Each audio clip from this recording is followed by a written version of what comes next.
We'll be talking about this Brandon Gregory case. Very sad. Very sad.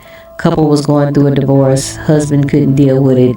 Mother-in-law was flying into town to help her daughter move out of the property that they were selling because they were going through a divorce. So police said on May the 16th, 2025, 56-year-old Brandon Gregory killed his estranged wife, 41-year-old Alison Gregory, in their home in Surprise, Arizona. Investigators believe he hit her several times with a baseball bat, put her body in a truck, and then drove more than 100 miles northwest into Mohave County. Family members reported Alison missing when she never showed up to pick her mother up from the airport. Officers found Brandon later that day with the truck, and they discovered Alison's body nearby. He was arrested and charged with second-degree murder, manslaughter, and hiding evidence.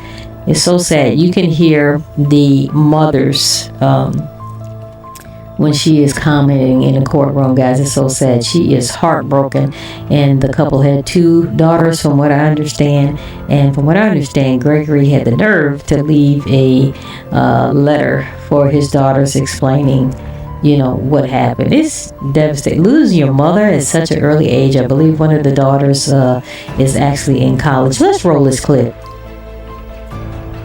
Surprise man is behind bars tonight, accused of beating his wife to death with a baseball bat, then hiding her body in a car and taking it more than 100 miles to a remote Arizona campground. Police tell us that 56-year-old Brandon Gregory later confessed to the brutal crime. 41-year-old Alison Gregory was in the process of divorcing her husband and selling their home. Her mother notified police on Wednesday when she failed to pick her up from the airport.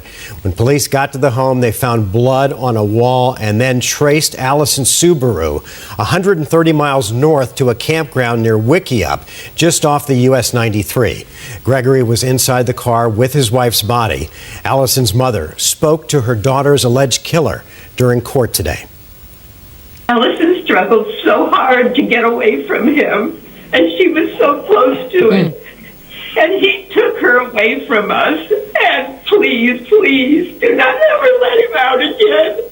It's horrible. My grandchildren, my children, it's just sickening. Brandon, I hate you forever. I hope you never, ever, ever get out of prison.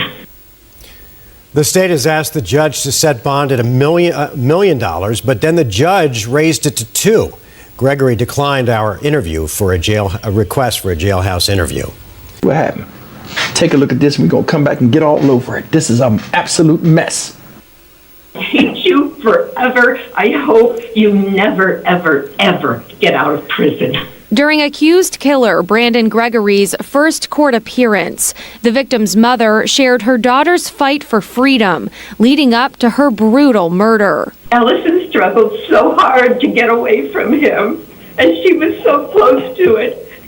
And he took her away from us. According to court records, Alison and Brandon Gregory were going through a divorce, and they got into a fight on Wednesday afternoon at their home in Surprise. Police say Brandon confessed to beating his wife to death, repeatedly hitting her in the head with a baseball bat. It's just sickening. And what for? He is such a coward. If he wanted to kill somebody, why didn't he kill himself? Exactly. Alison's mother reported her daughter missing after she didn't show up at the airport to pick her up that day. She flew into town to help Alison move out. Prosecutors say the home the couple shared was up for sale and set to close on May 19th. He's a manipulator, and now he's a murderer. Court documents reveal grisly details. After the murder, Brandon admitted to wrapping his wife's body in carpet, dragging her into the garage, and stuffing her in the back of her SUV. He then dumped his truck in the parking lot of a nearby business and took an Uber back home. GPS data from Alison's Subaru shows he drove northwest more than 100 miles, throwing away her cell phone and Apple Watch at a gas station in Wickenburg along the way, before ending up at the Burrow Creek campground in Mohave County. That's where police arrested him and discovered Alison's body was in the backseat of the car with him the whole time.